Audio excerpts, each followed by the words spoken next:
Hello, and welcome to another episode of Healing Art After Hours, where I upload videos of live Zoom creative workshops from my Healing Art Happy Hour meetups. I'm Shauna Robeson from Creating Space Coastal, and in today's video, I will be continuing to explore fun creative projects inspired by the neurographic art process. Handouts for the introduction to this topic are available for download at my shop at creatingspacecoastal.com. And as always, happy creating! Level of drawing. This is what the project I'm going to be working on tonight is a jellyfish.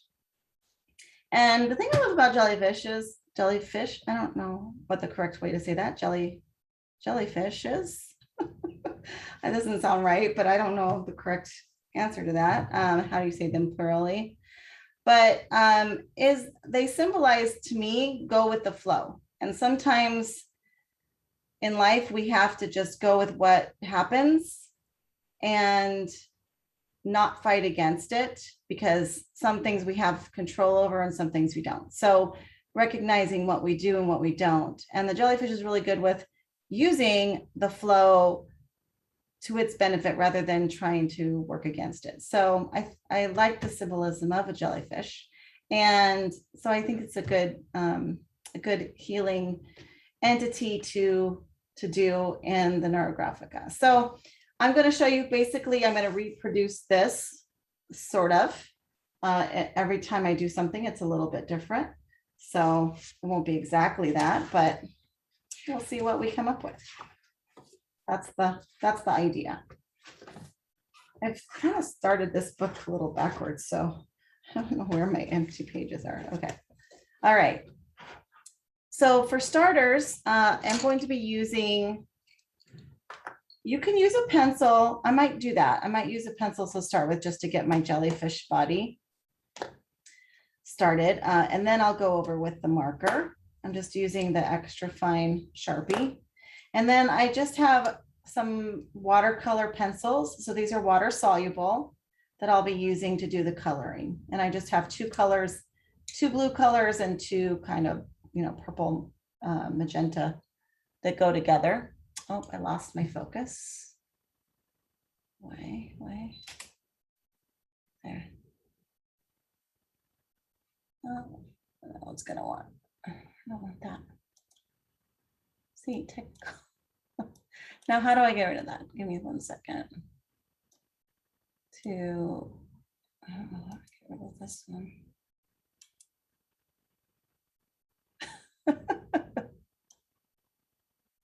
Okay, there we go.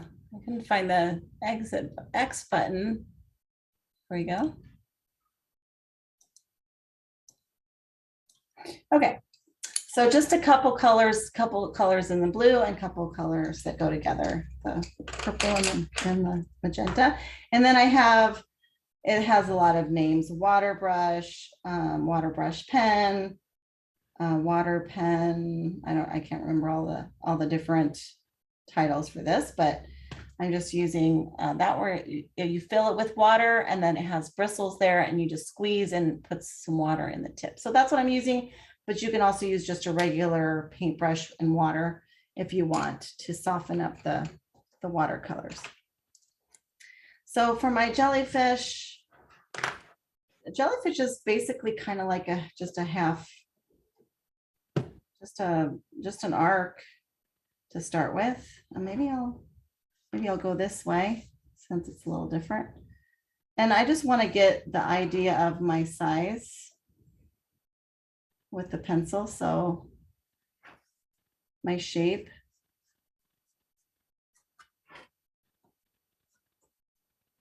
So I don't know if you can't really see with the pencil because I'm doing it really lightly. And I would urge you to do it lightly.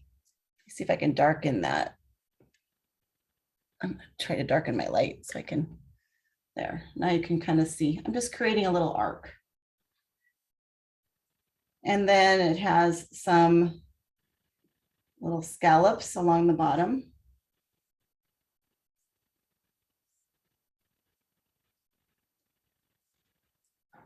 So that's basically the shape of the body.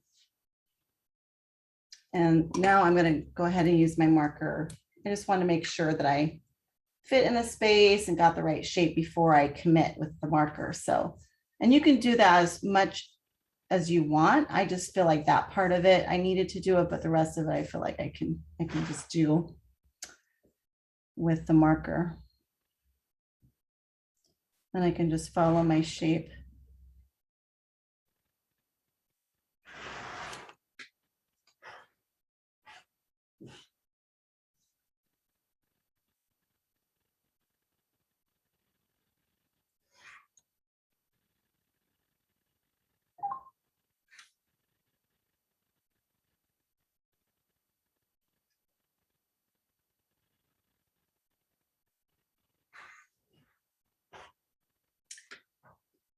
Then I'm just going to make a little bit of a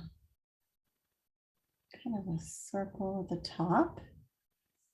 And then at each of these scallop peaks, I'm going to bring down from the center of the top, which is about right here.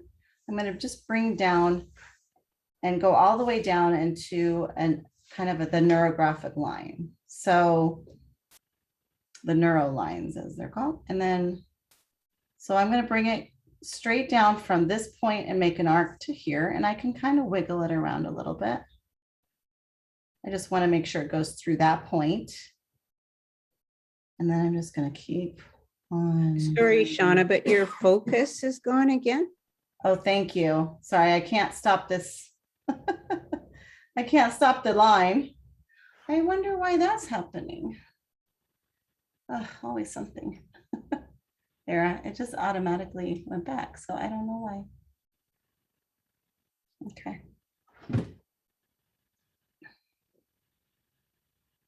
And then I'm going to start from that point again, and then just wiggle and wrap another line around that point. So I'm just going to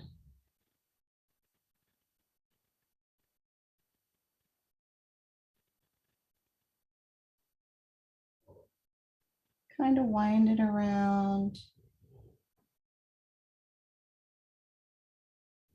Keep it going. Now, when I'm doing this line, I don't want to stop and turn the paper because I don't want the line to be disrupted at all. So I just try to keep the pen on the paper.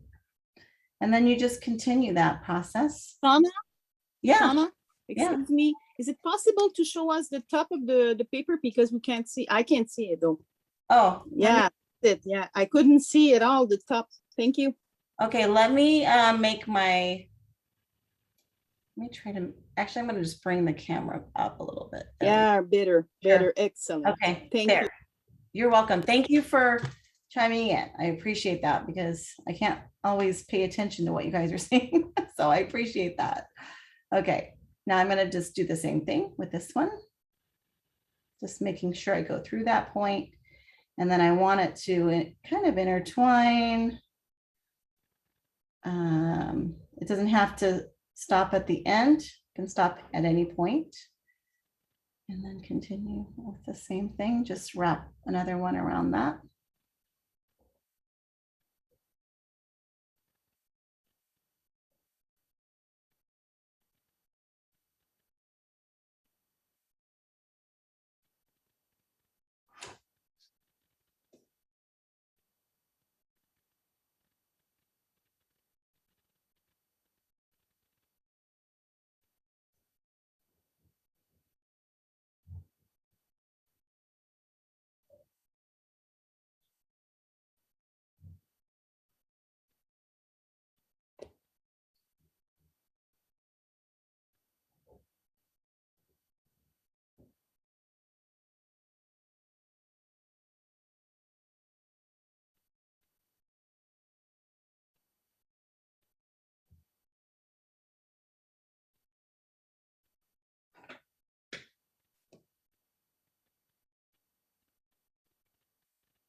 Oops, I almost started going down another line.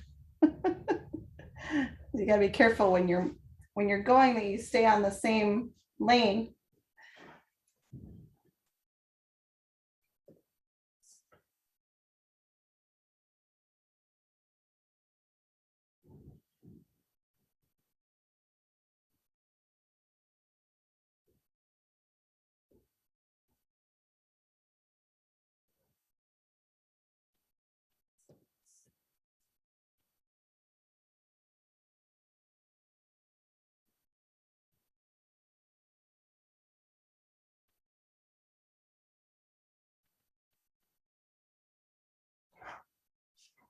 Now, as you can see, there are a lot of cross sections here. So I'm gonna show you a few of them and then I'll do them later offline, the rest of them. So you won't see the final project tonight, but you'll get an idea of where it's going.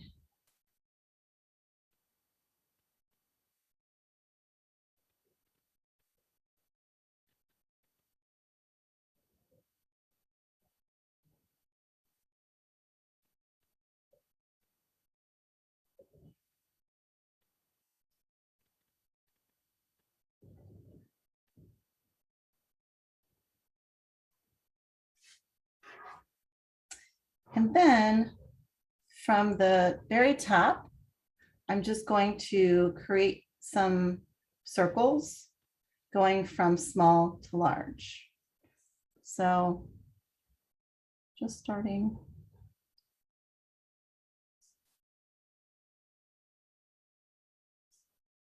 And you can use, if you want to use, you know, like circle stencil, you can, but I like the organic nature of just doing them by hand. They won't be perfect, but I like it like that. So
and then I'm just kind of making these scallops a little interesting by winding them a little bit around. So I like the kind of wiggly edges.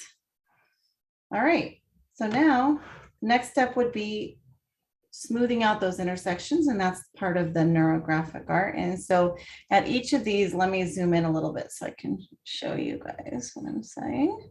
So at each of these, where these lines cross, it creates this V shape. See how that looks like a V right there?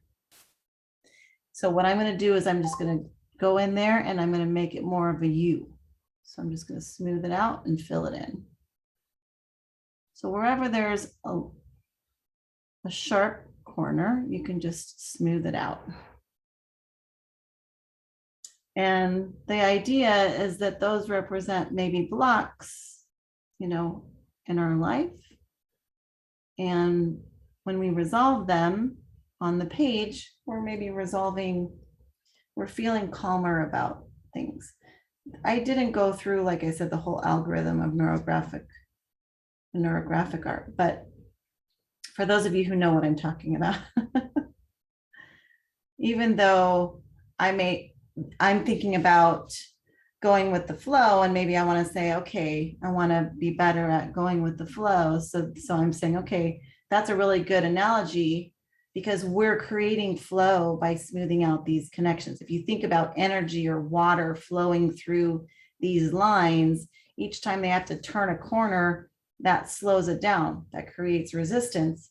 So this actually is a great symbol for going with the flow, because when we smooth out those intersections, we smooth out those pipes, so to speak, the lines that run the energy or run the water or whatever it is, that's going to cause less resistance and allow things to flow better.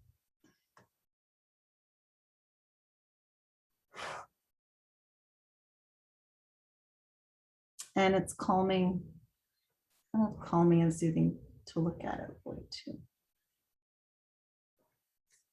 Like I said, there's a lot of connections in this one, so I will spend, when I do it all, I will spend hours on creating these intersections.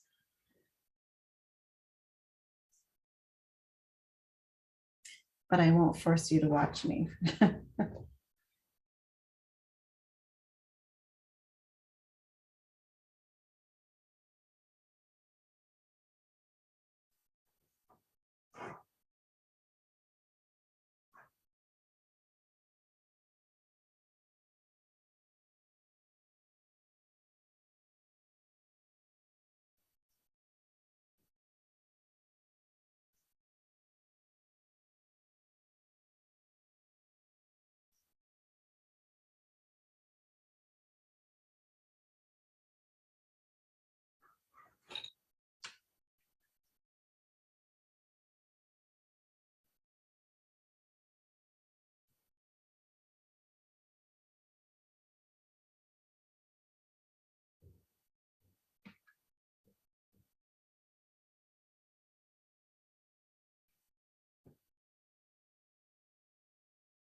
And so on and so on.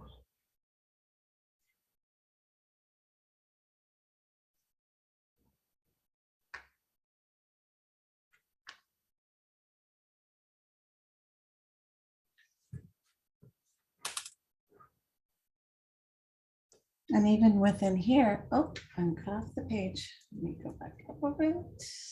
Okay, and even up here, where some of the circles have intersected too, you can, anywhere you see them. Now, people have asked, oh, do I have to do all of them? And my answer to that, and my answer always is that's where creative license comes in. You can do as many or as few as makes sense to you. Use your intuition.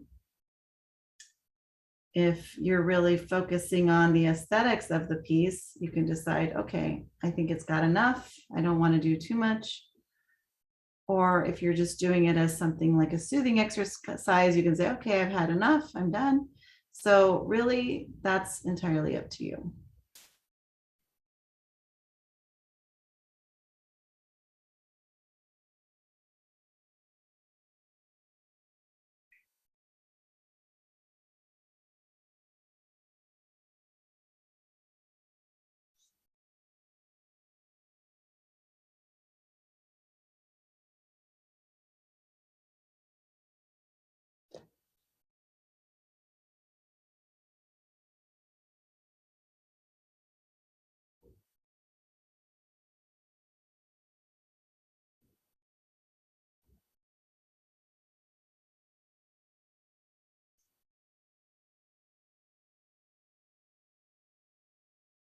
It's a great art to do when you can't sleep. You wake up in the middle of the night with your mind spinning. All it takes is any kind of writing implement and any kind of paper, and you don't have to make it look like anything. This is a little different, but you can draw any number of lines going randomly and then just fill in those edges, and before you know it, you'll be nice and relaxed and ready to sleep again. Or on a plane to relax yourself. That's what I love about this, is it doesn't require a lot of special art supplies, special skill, and it develops your skill, not only in your hand-eye coordination, but also your aesthetics. Being able to see, oh, does that look good, or that, I don't know if I like that. So that all takes practice too.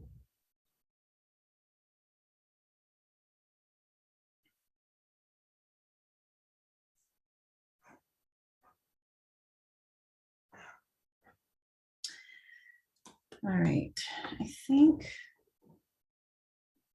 let me think of how much I want to do while you're watching, and how much, because I might work on the eye too. I'm going to fill in stuff later, I think, and then just show you the coloring part of it. Even though this isn't coloring month, but coloring is fun.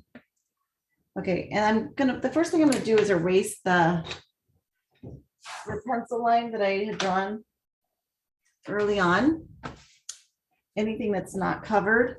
So I'm just gonna lightly erase those areas, because you can't really erase them after you color it. So you can also use watercolor paints if you don't have watercolor pencils. Just use a little bit on a small brush, depending on the paper you're using, the right kind of paper. This is a journal paper. It's kind of thick, but it's not great for real wet medium. So it does okay with a little bit, but not like a watercolor paper.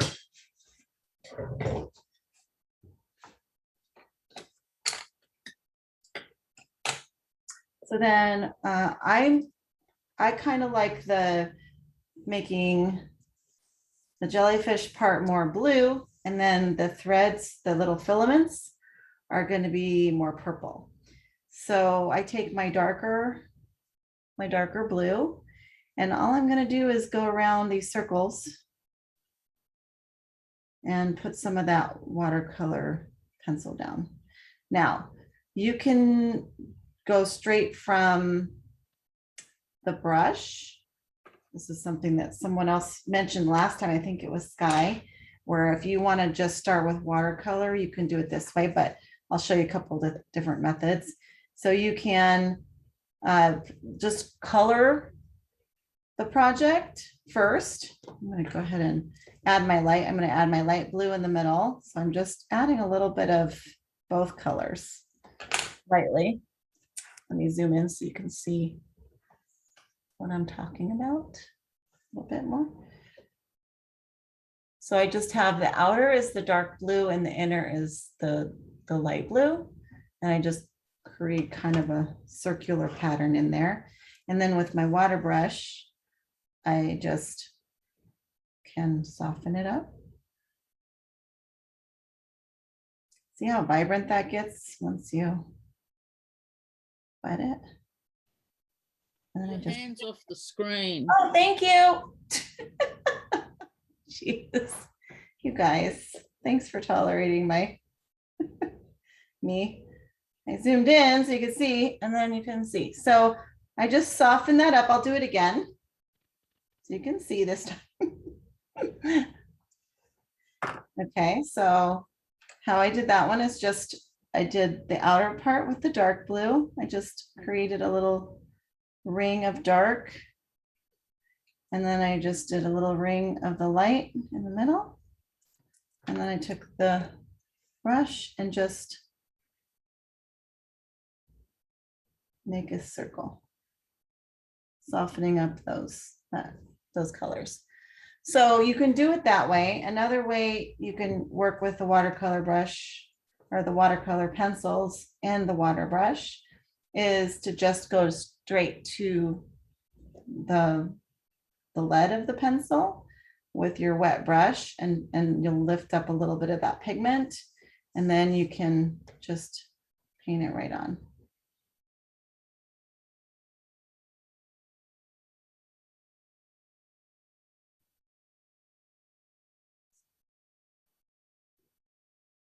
That's usually I do it the other way where I just put it on the paper and then, but there may be times when this will make more sense than doing it that way. So whichever makes sense to you, by all means. It's a little, a little different effect. I can control it a little better if I go from the pencil, I can control where it goes. Whereas if I draw it on there, well, I don't know, it's a different type of control, I guess. Because I can make sure it goes exactly where I want, and if I draw it, but I don't know exactly how much pigment I'm going to get until I wet it, and maybe I put too much down. So this way you can go, oh, I can see how much pigment I've got there. So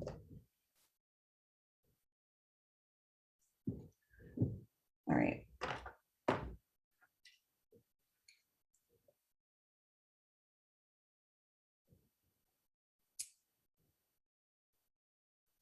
And sometimes I like to make one side darker. So I just put it on one half of the ring, and then I'll show you that in a second. On this next row, I'll do that way.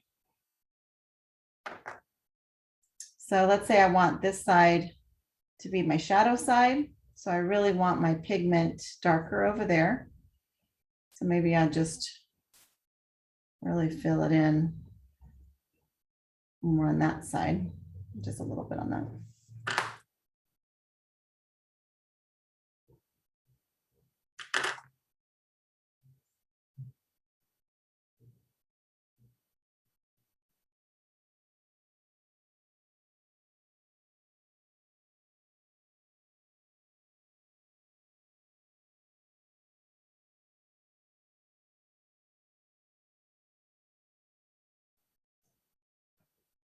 So play around. Have fun. That's the important thing.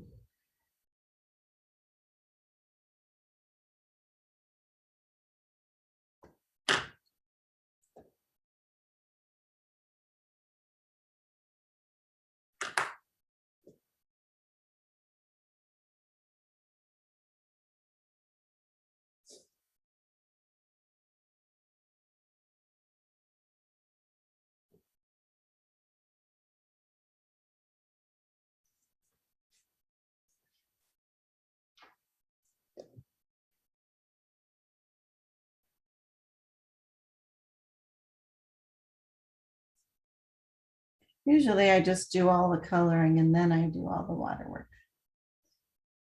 So that's what I'm.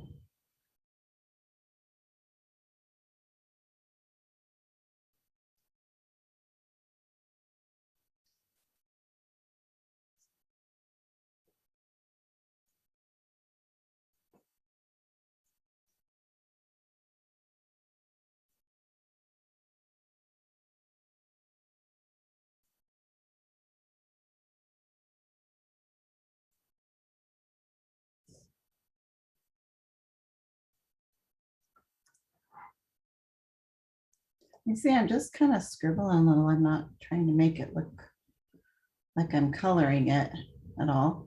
I'm just laying down pigment that I'm going to loosen up.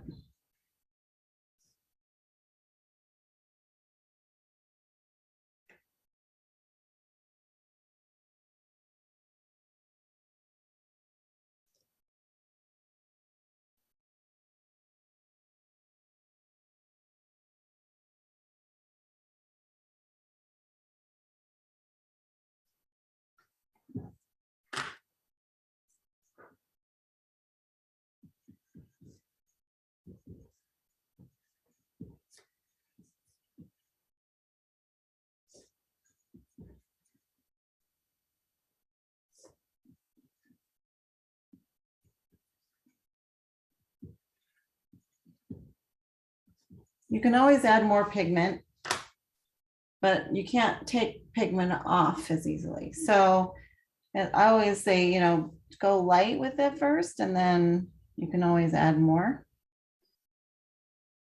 And that might be where you use the wet on the lead. But if you get too saturated, then you lose the watercolor effect, because then it becomes, you know, hyper pigmented, and then it just fills in the color. And you want to leave a little bit of, oh, sorry, transparency. You want to leave a little transparency because you want to have that watery watercolor effect. So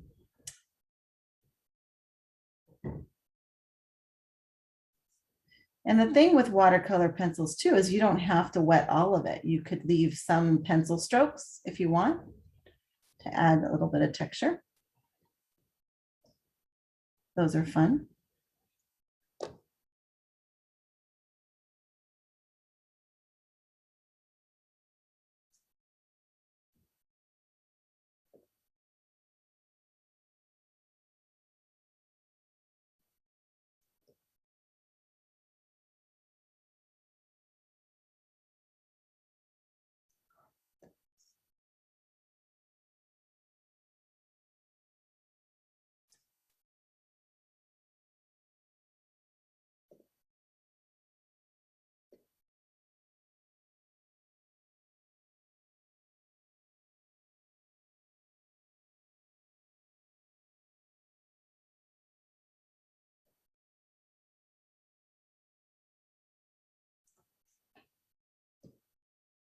I can see these ones that I used when I went into the lead are a little bit lighter. So I'm going to go ahead back to those and just.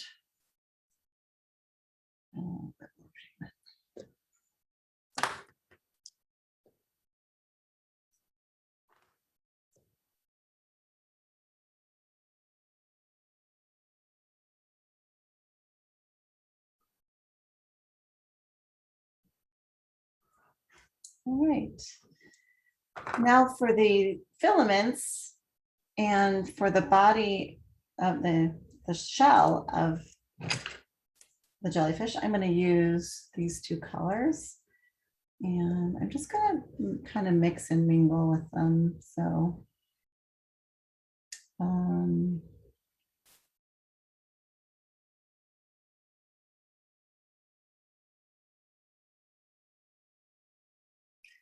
I'm just going to follow along the thread closely, but it doesn't even have to be perfect on there, but just follow one of the threads and then just wind it around. And if it comes off a little bit, that's okay.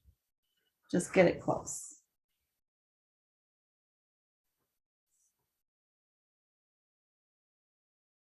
And now I'm doing the other thread, same color, but I'm going to be mixing it up. So sometimes I'm going to have both colors. Sometimes I'm going to just have the one color. So this one.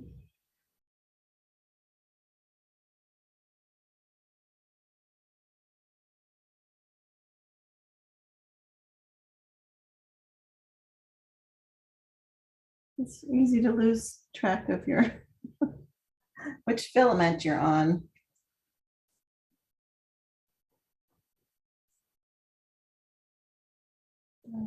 For this guy, I'm just going to do both of them for this.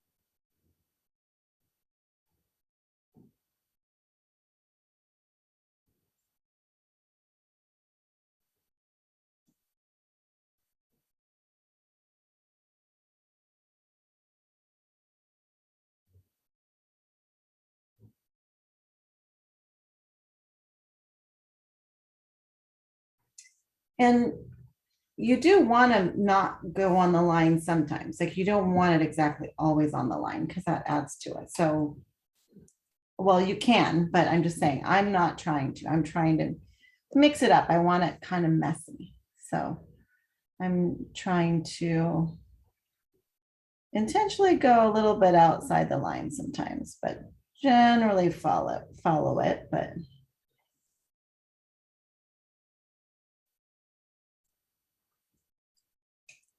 this one I'm going to do 2 colors together.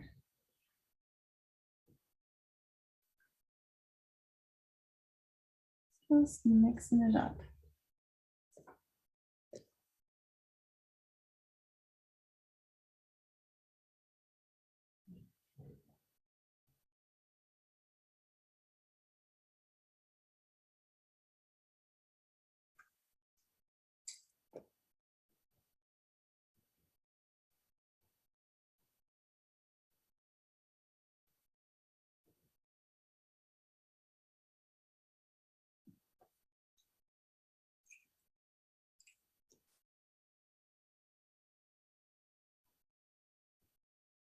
Now, the longer I go without sharpening this, the wider my lead's going to get. And if I want it thinner, I can sharpen it, but I don't mind it getting wider. It puts a wider streak on mine, so I'm just going to let it go. But if you do start to notice they get, it does take down the lead. So you can just sharpen if you want to keep it more fine tipped.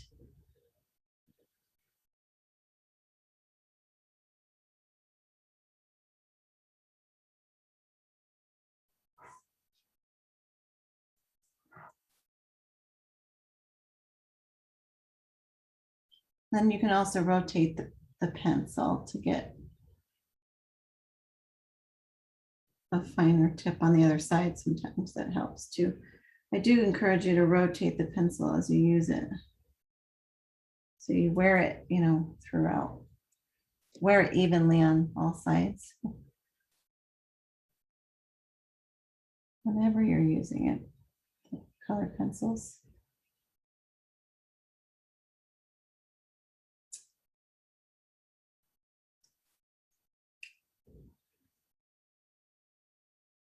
Just this whole process is relaxing.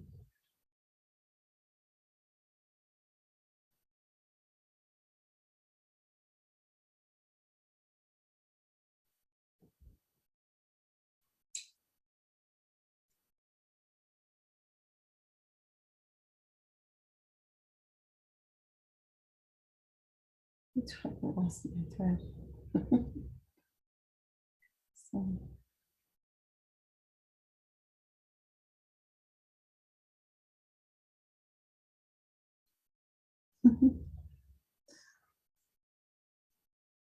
All right, I think I have all the threads covered. Now you could even add some more threads going up through the middle, and I might do that.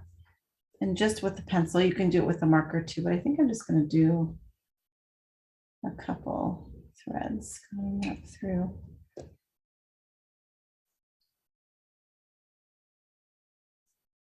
Through the center. See how that is?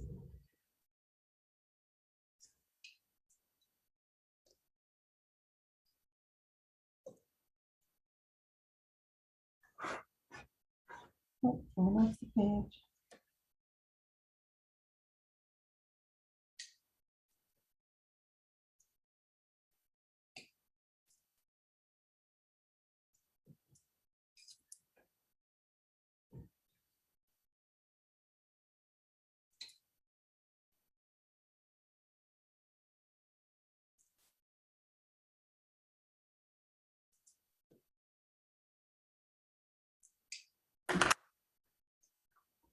And then now I'm just going to run the water brush along those lines and let it just kind of smooth that pigment out.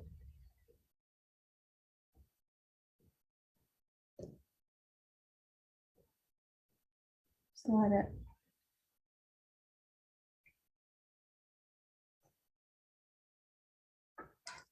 Just kind of smear it around a little bit along those filaments.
I'm going to actually switch over to one of my bigger brush tips.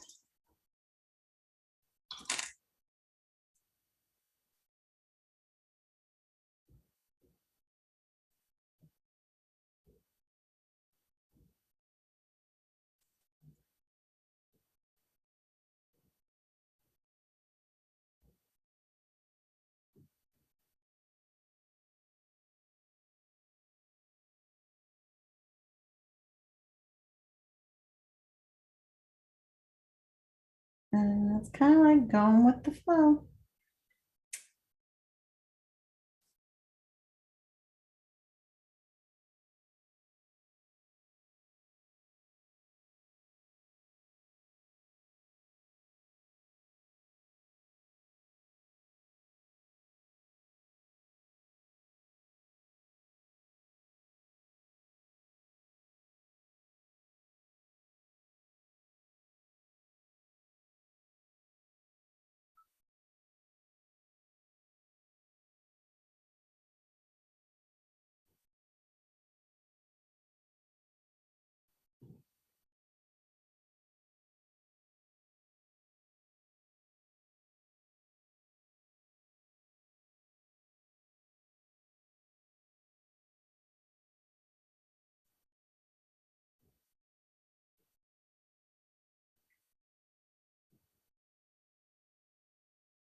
Now, normally I would probably do all the intersections first, but I think I won't have a problem with marker over this because they're watercolor pencils. Some of them, if they're real waxy based, you might have trouble doing the marker over the top, but I think I'll be able to do it. So I'm going to try. So I'm going to work on that later on, and then I will post the final on the meetup site. So that's that one. See, what are we doing on time? 8 o'clock. So I think I can try to get you started on the eye, if for those of you who are interested in that. Which looks like this was the original one I did before. And here I did use the marker going through the middle, but either way, kind of like the marker mixed with it, but okay. This is the eye.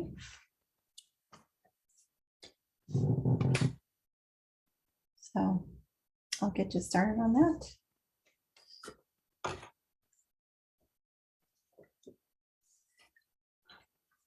Are there any questions about that one before I move on that you want me to stop and answer? Besides the jellyfish you just finished, you'll go back and put more black lines connecting. Were you done with the coloring, you think? Yeah, that's all I would do. I mean, I might look at it and go, oh, is there anything I want to add? But I like it.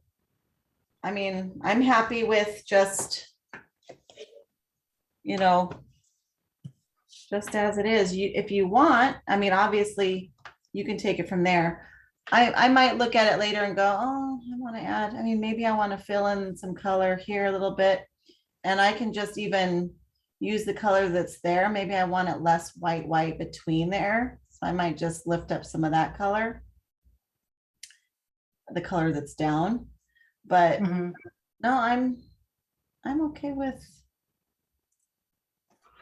Does that make sense? You can just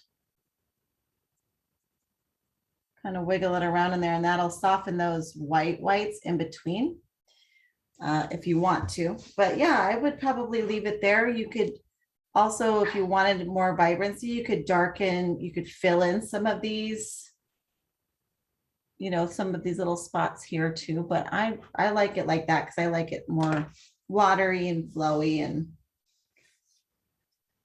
so, yeah. Okay. Eyeball. Undo an eyeball, Eyeball. bloodshot eyeball. Just in time. Now, again, in this case, I might use some pencil just because, you know, if I'm not sure about a shape or something, I always start with pencil. Shauna, can you just remind me what the eye looks like that you're about to draw? Yeah.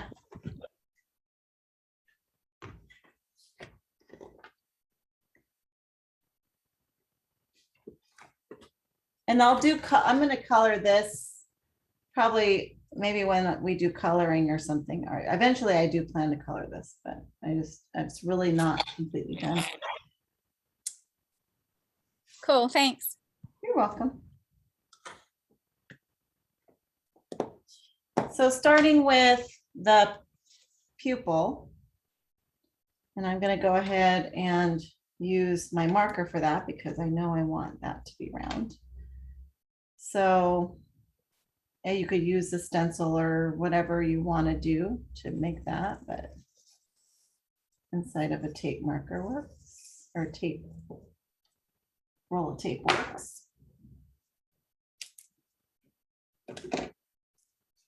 And then I'm going to I'm just eyeballing it. Okay, I know that's a bad pen. But I'm just going to start about almost the width of the pupil, but not quite. And I'm going to start over here to make the corner of the eye. And then I want it to really just touch the top of the pupil. I don't want it to be way, and just make an arc, kind of an almond shape. And then the same thing going below.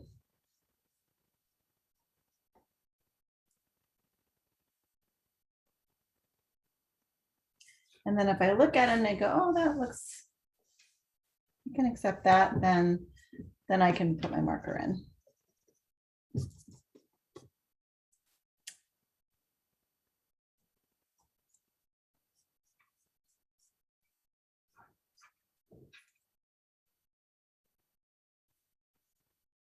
See, can you guys see the lines? So a little bit of, okay.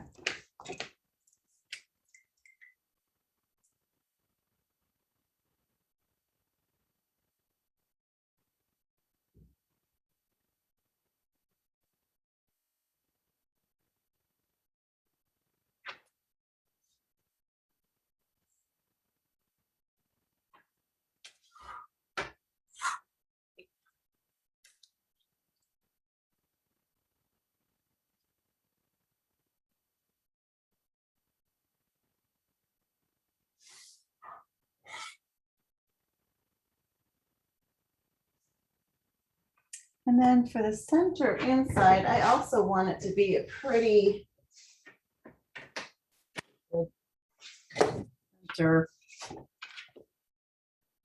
circle. I don't want to hand draw it because I don't trust my ability to draw a perfect circle. So in this case, I will use a little stencil. This is a little big for what I want. I don't want their pupil dilated. I guess this is the iris, not the pupil. This is the pupil now that I'm talking about. I don't want them to be looking in the big light. So I'm going to try to eyeball the center of that. Use a pencil just to first to see if I like where it's at, and I do. So I'm going to go ahead and just place it back where it was and use my marker.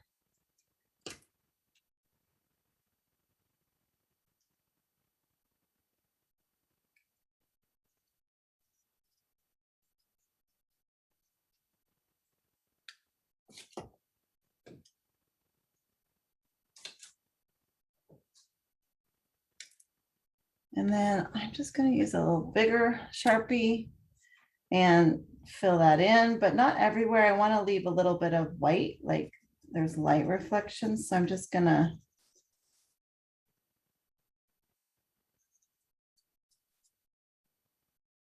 careful around the edges.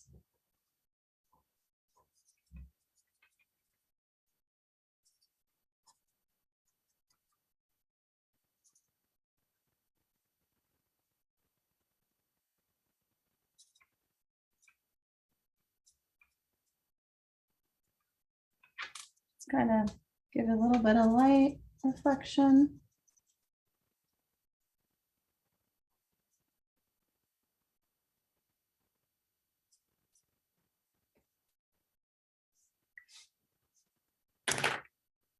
And then I'm going to do the iris for just basically little branches. Now, when you're doing this part, you're imagining that you're starting in the center and going out from the center in a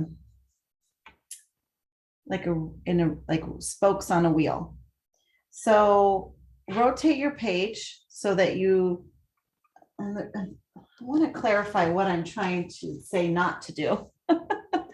Because what can happen when doing a flower or anything, we have the center and then we start doing petals, but we might start making it like angling the petals so they look like they're going at a different direction. They're not coming straight into the center. So you want to think that your petals are all coming angling towards that center. So you want to think about where they're heading. So you want all of your petals or whatever it is you're doing to do that. You don't want them all cockeyed so they're this so that they're aiming over this way, if that makes sense. So that's what I'm trying to get to here is you're imagining a line coming here and then going out. So just always angle yourself so that you're making it completely from the center, if that makes, I hope that makes sense.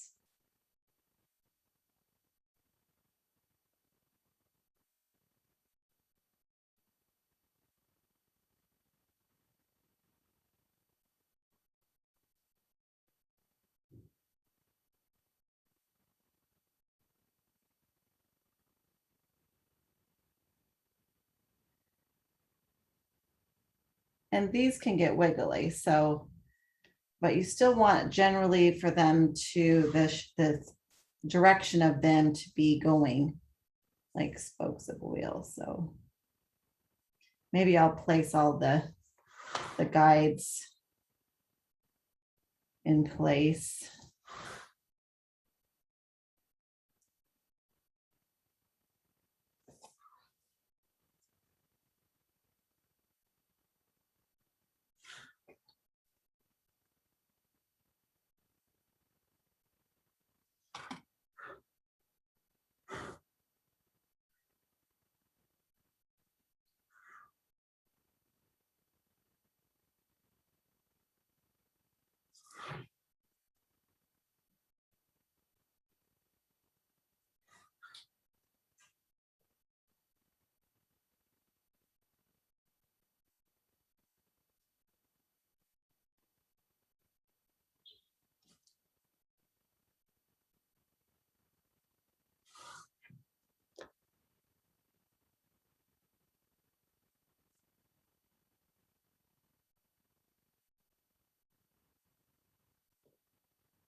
And then for the eyelashes, actually I'm gonna make another.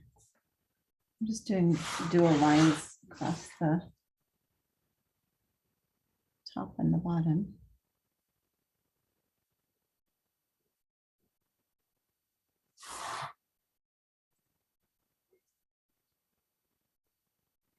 And I'm imagining that they're curling, kind of coming down and then going up.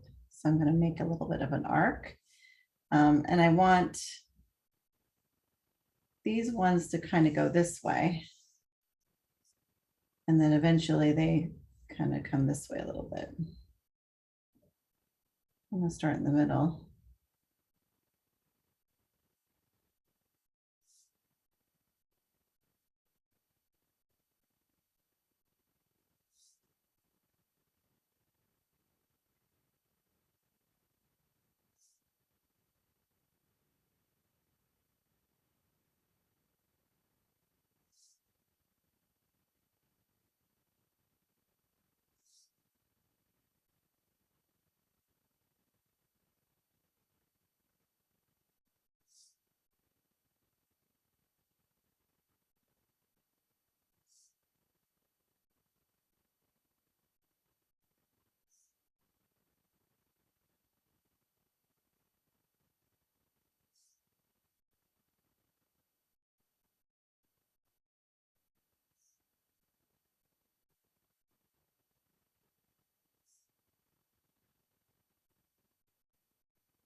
Are you making all the lengths of those pretty much the same size from the left all the way to the right?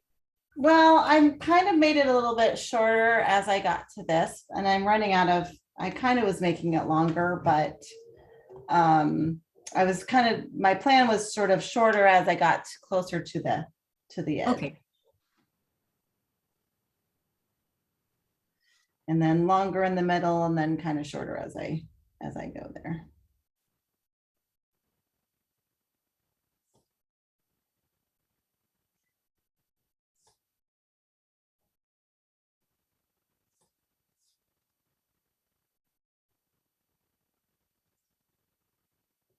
And I am altering, like sometimes I'll put some shorter ones in and then I'll go in and do longer ones. So I'm kind of mixing it up too within them. But generally I want and honestly, if I was really trying to make it look like a real eye, I'm making a neurographic eye, so I'm not going to worry too much about how is it really supposed to be. But if I was, I would probably do a little more research. It's like, oh, how is the eye? How does the natural lashes of the eyes go?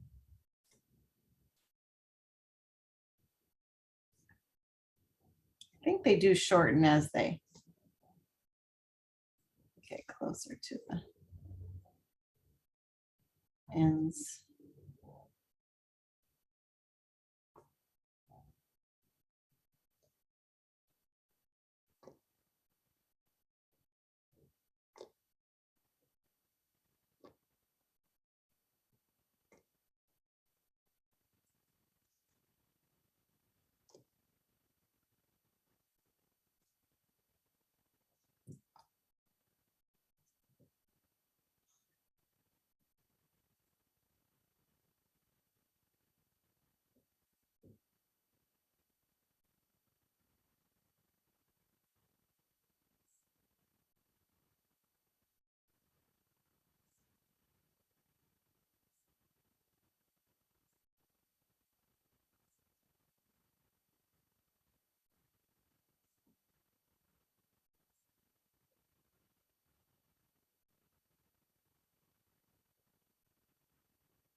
Normally lashes are a little straighter, but I just wanted to play around with this neurographic idea with the lashes. So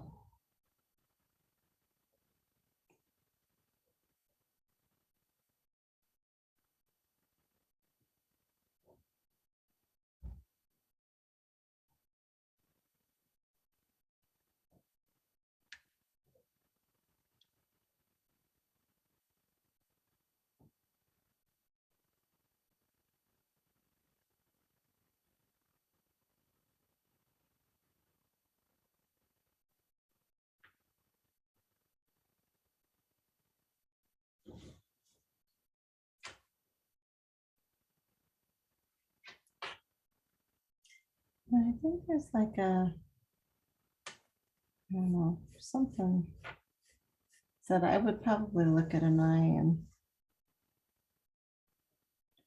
and be a little more anatomical, but kind of mix it up.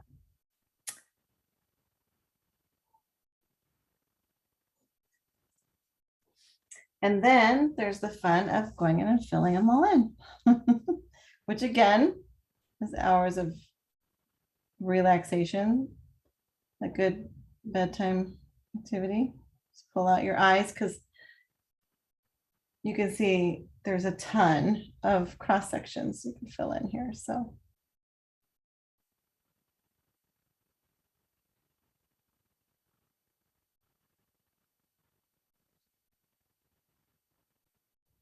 decide where you want to and where you don't, and go from there.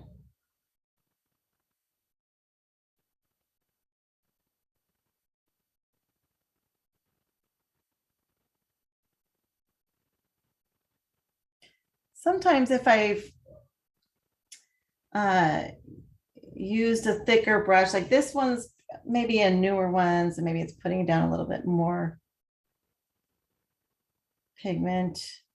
I sometimes will use a smaller marker to do some of the details if it's too hard to get those smooth lines without making them kind of chunky, which it can, you know, can be tricky with the bigger. If you're using a regular Sharpie, for example, that can be really tricky. So if you used a regular Sharpie to do your main lines and then used the extra fine to fill in some of the details, that can be helpful.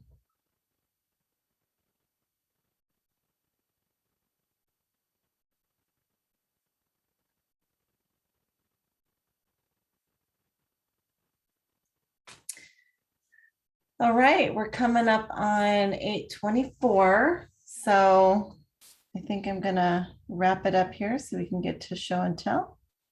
See what you guys are up to. And I'm just gonna go ahead and I'm gonna keep working on filling some of these in. And then I'll do coloring, like I said, when on the month of coloring. So if you want to see what I do for coloring for these, then come to the coloring month. Thank you so much for watching this episode of Healing Art After Hours.